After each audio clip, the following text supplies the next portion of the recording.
Je sais même pas par où commencer. Salut les gars, je me suis fait tromper.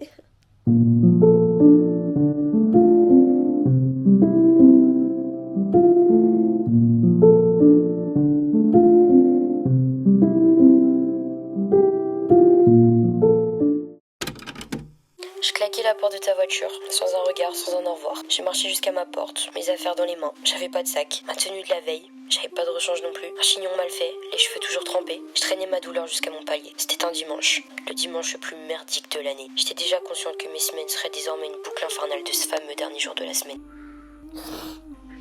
Ouais, je suis fatiguée. C'est quoi le problème avec moi? Pourquoi ça se passe toujours comme ça? Tu vois, ça arrive pas une fois, ça arrive pas deux fois, ça arrive tout le temps. Tu remets la faute sur toi, au bout d'un moment tu te dis mais en fait c'est de ma faute, oui ou non. Il faut que j'extériorise, il faut que je pleure. Que je pleure. Et que je me dise que ça va aller et que ça va s'arranger parce que je vais tout faire pour que ça s'arrange. Et que je vais tout faire pour pas me dire que c'était de ma faute. Et que là va falloir affronter tout ça tout seul. C'est une dinguerie les gars, je vous jure.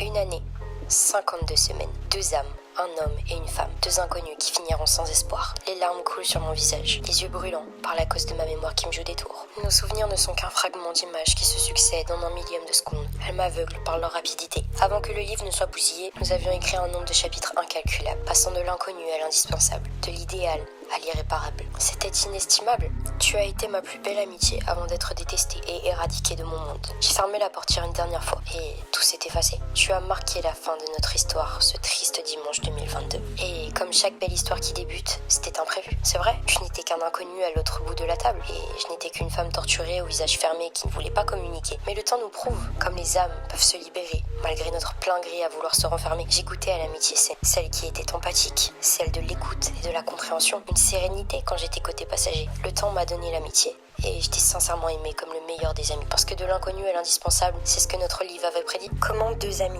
ont pu devenir si problématiques? Ça va aller. C'est mal de vivre des choses, de construire une confiance pour qu'un jour elle soit réduite en poussière si facilement. C'est toujours sur moi que ça tombe. C'est pas normal de souffrir autant. Je suis pas quelqu'un qui est dans la vengeance ou dans toutes ces choses-là.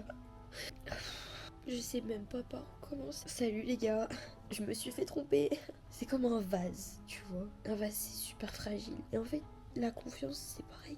Et construire un vase, tu sais, ça demande des efforts, ça demande beaucoup de choses, ça demande d'être pointilleux, ça demande de la technique. J'avais une grande confiance. En fait, ce qui est compliqué, c'est que j'ai beaucoup de souffrance intérieure. J'en ai énormément. Et aujourd'hui, je me dis, Shaina, allume ta caméra, pleure. On s'en bat les couilles. On s'en bat les couilles que des milliers de personnes vont voir ça, on s'en fout. Mais allume ta caméra, parle. Donc je parle, je pleure. Et je vais pleurer jusqu'à ce que j'en ai marre.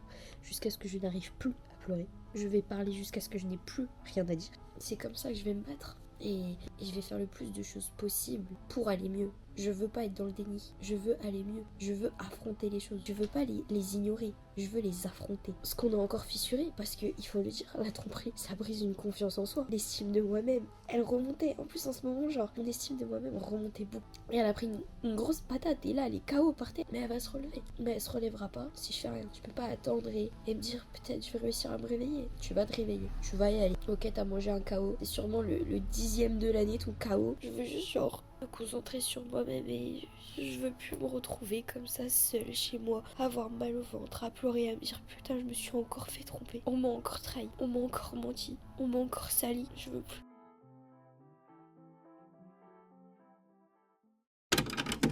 Et j'ai remis en question qui nous étions avant d'en arriver là. Je me suis posé des milliers de questions sans jamais obtenir de réponse. De l'idéal à l'inconnu. C'était devenu le schéma inverse entre nos 2 âmes. Mais ça ne fonctionne pas, parce que oui, je connais tout de toi. Tu n'es plus l'inconnu au fond de la table de l'automne dernier. Je t'ai écouté parler pendant des heures. J'ai senti ton âme s'ouvrir à la mienne à travers de lourdes conversations. En pleine nuit, sur un parking. On a passé plus de temps sur des parkings que chez nous. On a parcouru des kilomètres inestimables dans ta voiture. Tu te souviens quand on se disait que ce soir, on va trouver un autre parking dans un autre département? Et on roulait, encore et encore. T'en avais rien à foutre de demain. Les appels récents de mon téléphone n'étaient constitués que de ton nom. Tu m'as appelé tous les jours avant 15h pendant 2 mois. C'était grâce à toi que je me levais et que je restais pas dans le noir en tête à tête avec ma souffrance. J'ai pas rechuté grâce à ta présence. Tu venais me chercher, j'avais jamais le temps de me préparer. J'étais toujours laissée à désirer. C'était toi qui me donnais la force de continuer et de retrouver foi en l'humain. Tu m'as offert sur un plateau tout ce qu'il y avait de plus beau dans une relation. Tes gestes qui étaient d'une grande banalité pour beaucoup d'entre nous. Mais pour moi, c'était comme m'offrir tout l'amour du monde. Tu avais de l'estime pour moi. Tu étais rare. J'ai pleuré dans tes bras pendant des mois. Tu as été le meilleur des amis quand mon plus grand amour était en train de poignarder mon âme. Je me rappelais chaque jour comme j'étais une grande femme qui méritait autant d'amour que j'en offrais. Comme je me devais de m'accrocher à la vie. Tu as soulagé mes souffrances comme tu le pouvais pendant des mois. Et c'était beau. Je te voyais chercher un pansement assez grand pour recouvrir mes plaies, beaucoup trop profondes pour être soignées. Mais peu importe, t'essayais quand même. C'était beau dans mes yeux comme dans mon cœur. Tu as été le plus grand des amis que mon âme puisse connaître. Tu te souviens ce soir-là, quand j'étais à 751 km et que j'ai pris un trajet à 8 heures le lendemain pour rentrer et pas te laisser broyer du noir. Tu avais besoin de moi comme j'avais besoin de toi chaque jour de l'année de 2022. J'étais ta meilleure amie, celle qui avait un siège avancé dans ta voiture que personne ne pouvait reculer. Tu déposais toujours tout le monde et on continuait de rouler la nuit à deux sans se soucier de ce qui pouvait se passer autour de nous. Je t'ai présenté à ma famille, ils t'ont aimé comme je t'ai aimé. Mon père était heureux que je tombe enfin sur un ami comme toi. Mon frère aimait que tu passes du temps avec lui. Ma mère appréciait que tu me fasses toujours passer avant tout le monde, que tu n'hésitais jamais à me défendre quand les propos remplis de mensonges des autres humains venaient heurter ma sensibilité. Oui monsieur, quand j'aurai mon permis, je retournerai sur nos parkings avec la tête remplie de souvenirs. Je ferai des tours de côte quand le soleil se couchera. J'irai boire des cafés et je retournerai au restaurant. Mais je le ferai sans toi, uniquement pour compagnie ma nostalgie d'avoir un jour eu un meilleur ami comme toi.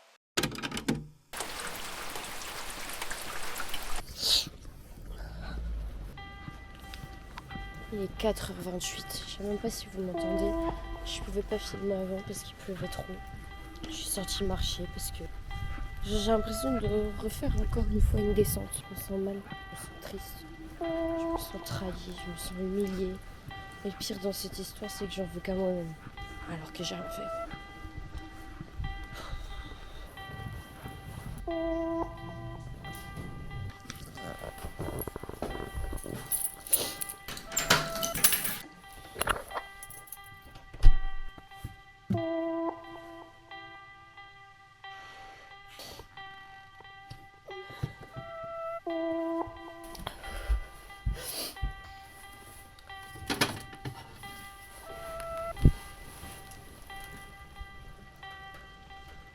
Il est 4h42. En fait, je suis fatiguée mentalement. Physiquement, je dors pas. Aujourd'hui, je me suis couchée à 15h de l'après-midi. Je suis restée éveillée plus de 24 heures. Je suis en gamberge constante, j'en peux plus, ça me prend la tête. Pourquoi je suis en rechute? Ça me casse la tête. Je vous jure, ça me casse la tête. Et ce qui me fait encore plus mal, c'est de me dire que ceux qui m'infligent du mal, ils s'en soucient même pas de ce qu'ils font. Ils savent même pas le poids de la douleur qu'ils ont posé sur mes épaules. J'arrive même pas à trouver des solutions. J'arrive pas à me poser les bonnes questions. Je réfléchis comme quelqu'un de blessé. J'en ai ras le cul. Je range plus l'appart là depuis 3 jours. C'est 3 jours que je peux ranger l'appart. Je faisais que gamberger depuis 3 jours. Et tout à l'heure, je me suis écroulée. Je me suis dit, mais que ta mère, toi aussi. Tout à l'heure, je me suis écroulée, genre. Je sais pas pourquoi.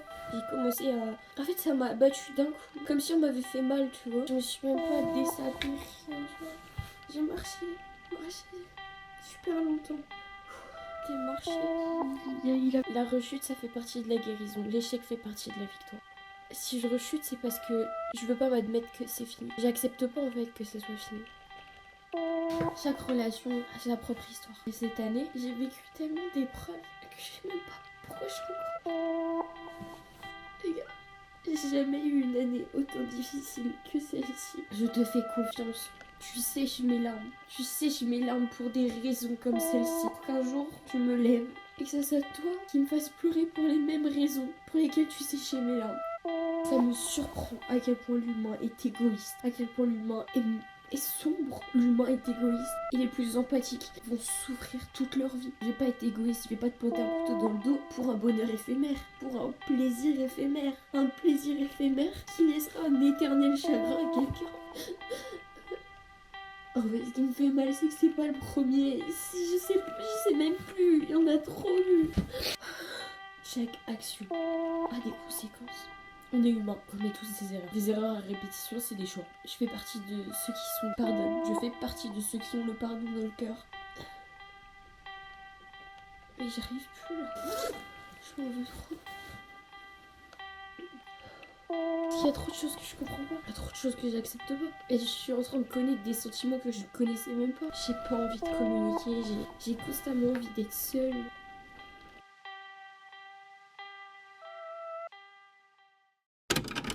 On aurait pu être deux amis toute notre vie, comme on se l'était dit. De voyager ensemble, partir à l'autre bout du monde durant notre jeunesse, parler des langues étrangères et visiter la Terre. De faire de grands repas, le jour où on trouverait enfin quelqu'un à notre juste valeur. Que mes enfants connaissent les tiens, qu'on ressasse le bon vieux temps autour d'un café, une fois ridé. Mais de l'amitié à l'amour, de l'amour à la haine, c'est ce que notre chapitre avait prédit. Pourtant, ça me semblait si peu envisageable. Ça frôlait l'irréel. Comment pouvions-nous envisager que nos longues conversations sur notre idéalisme de l'amour étaient en réalité ce que nous attendions l'un de l'autre? Comme un message subliminal depuis des mois face à deux âmes qui fermaient leurs yeux. Je me souviens comme j'étais fière d'avoir un ami avec un cœur aussi léger. J'appréciais ta façon d'aimer l'amour. J'en étais même admirative. Je n'avais pas souhaité autant tout l'amour du monde à quelqu'un d'autre que toi. Peut-être que dans le fond, c'est ça qui a fait que je suis tombée sous ton charme. Ta sensibilité envers les femmes, ta façon d'imposer ta vision, de délaisser l'amusement des cœurs pour privilégier un amour sécurisé. Ça te rendait meilleur. Tu étais meilleur. Tu étais un bel homme, mais ton cœur l'était d'autant plus. Et je l'ai compris et admis quand je t'ai vu enlacer une autre. Ce n'était pas moi mais une autre femme. Et mon cœur s'est serré. En ce début d'été, en un fragment de seconde, notre amitié s'est écroulée. C'était trop tard. Je pouvais plus fermer les yeux sur ce qui était face à moi. La réalité était inévitable. Je t'aimais et j'ai disputé ton cœur quand il s'est éloigné du mien. Tu m'as laissé fuir en te laissant uniquement des mots sincères. Tu me considérais comme une femme remplie de force, mais je l'étais pas assez pour te regarder vivre ce que nous devions vivre ensemble. J'ai pensé à toi durant l'été, très souvent même en réalité. Tu me manquais constamment. C'était un vide après des mois, à défier les limites de temps que deux amis peuvent passer ensemble. Tous nos projets étaient tombés à l'eau. J'avais perdu mon meilleur ami et j'étais confrontée à des sentiments inattendus, mais j'étais pas assez égoïste pour t'empêcher de vivre ce que tu devais connaître. Tu as vécu sans moi et j'ai fait de même. Mon cœur était de retour à la case départ. Mais quand je pensais que le livre touchait à sa fin, c'était en réalité qu'un long suspense. Plusieurs mois sans nouvelles, l'irréel prit forme. Et j'ai pas hésité ce soir-là. Tu m'as fait vibrer. Je me sentais libérée. Comme si tu portais ma peur sur tes épaules. Prêt à réparer ce que les autres avaient causé. Je t'ai serré dans mes bras jusqu'à presque te couper la respiration. Et je sais que tu t'en souviens aussi. J'avais lâché ce que je retenais depuis des années. J'étais submergée. Mes larmes coulaient en illimité sur toi. Je me sentais en sécurité avec un homme avec lequel je me projetais loin. Je trouvais les mots qu'il fallait ce soir-là. J'avais besoin d'entendre tout ça. Et j'avais besoin d'être enfin entendue et comprise. Merci. J'avais comme une impression où nous allions vivre enfin ce que nous méritions l'un comme l'autre. De l'amour et surtout de la valeur. J'ai cru en nous. Je regrette rien. Et là en fait c'est de la colère que j'ai. C'est de la colère d'être humilié par quelqu'un que t'as considéré, tu sais. En fait ça va tellement au-delà d'une tromperie. Ça va par des mots, ça va par des termes malsains. C'est horrible en fait de d'insulter quelqu'un qui ne t'a rien fait. D'humilier quelqu'un qui ne t'a rien fait. C'est de la méchanceté gratuite. Et aujourd'hui je parle, je suis pas habituée à faire ça. Je suis habituée à vous dire en ce moment ça va pas, je traverse une période difficile. Mais je donne jamais les raisons. Et là c'est la première fois que je parle en vidéo et que je dis bah voilà, je me suis fait tromper. Et là genre aujourd'hui je vous le dis, on essaie de m'atteindre par des mots, par des... En vrai c'est dur. T'as un manque de valeur et t'as un manque d'estime de toi-même au stade d'aller décrédibiliser les autres. Et pourquoi décrédibiliser quelqu'un qui a toujours été là, qui a toujours répondu à tes appels en pleine nuit?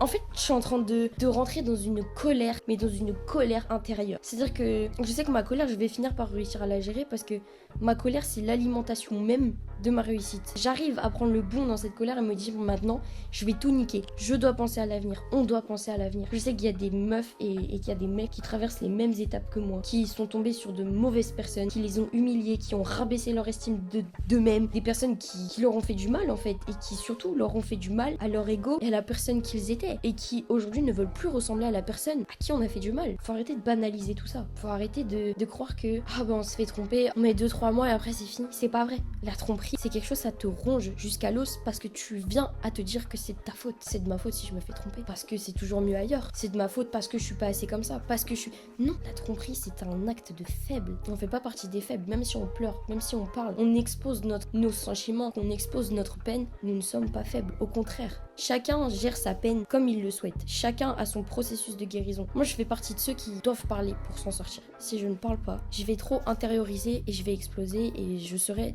une bombe à retardement. Et si je suis une bombe à retardement, je ferai du mal involontairement aux gens qui sont autour de moi parce que je leur reprocherai de ne pas m'avoir écouté, mais alors que c'est moi qui n'a pas parlé. Tu n'es pas ce qu'il t'inflige. Tu n'es pas les mots qu'il pose sur ton prénom. Tu n'es pas ça. Je ne suis pas ça. Mais je ne suis pas là pour leur prouver à eux. C'est pas contre eux que je vais mener ce combat, c'est contre moi-même. Parce que c'est à moi de tenir tête. C'est à moi d'y aller. Mais je sais que ce combat, il va être long. Tu sais, moi je me disais, c'est fini. Maintenant, je dois juste... Tout ce qu'on m'a fait, je le prends, je le mets dans un bocal et je m'occupe de ce putain de bocal. En fait, le bocal, il est même pas rempli encore. Et là, on m'a encore donné un truc pour le remplir. Mettez à l'avantage d'avoir le cœur naïf plutôt que d'avoir le cœur noir. Je préfère faire partie des faibles qui vont pleurer, qui vont souffrir, que de ceux qui vont infliger du mal à quelqu'un. Si j'inflige du mal à quelqu'un, ça ne sera jamais volontaire. Parce que je connais la souffrance et je ne veux que personne ne ressente ça. Même ceux qui m'ont fait du mal, je ne veux pas.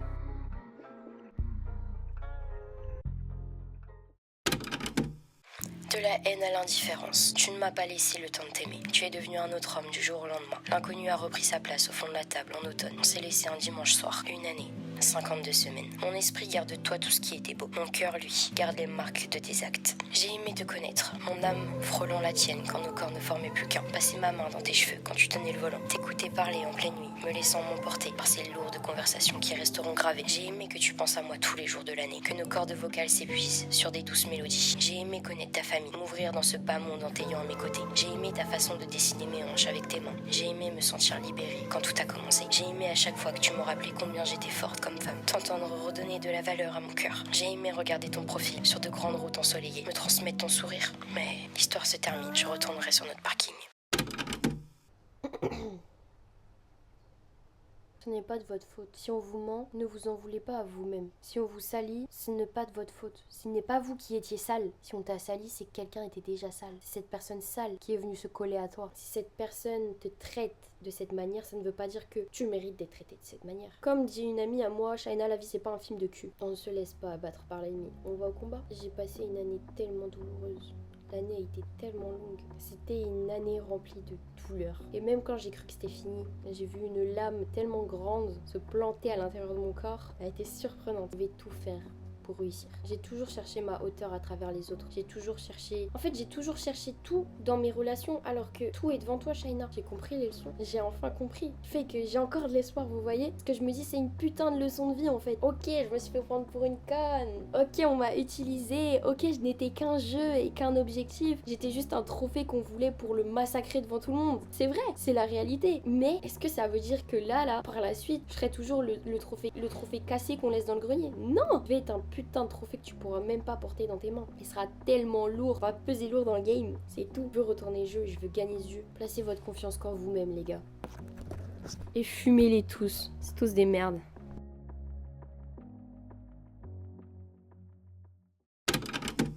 Ça n'aura été qu'une immense leçon de vie. Claquez la portière sans hésiter. Ne délaissez pas votre bonté pour ressembler à celui qui, par peur d'affronter leur peine seul, emporte les autres avec eux. Je préfère être celle à qui on tranchera la gorge pour être accusée d'être restée elle-même, plutôt que celui qui décrochera la lame de la guillotine par peur de devenir la victime. Le bon comme le mauvais, j'emporte nos souvenirs. Adieu mon grand. La lame a dévié sa trajectoire. La vie tenait trop à moi. Avec lui, je me suis sentie bien. Je me suis sentie très bien. J'ai aimé rouler en voiture avec lui. J'ai aimé parler. J'ai aimé passer mes nuits avec lui. J'ai aimé qu'il m'écoute. J'ai tout aimé. Je peux rien changer de tout ce qui s'est passé. Je peux juste essayer de m'améliorer moi-même et être une bonne humaine. Je garde que des bons souvenirs de tout ça. Protégez vos cœurs. Mais tout ce que je retiens dans cette histoire, c'est que je regrette rien. Je garde qu'un bon souvenir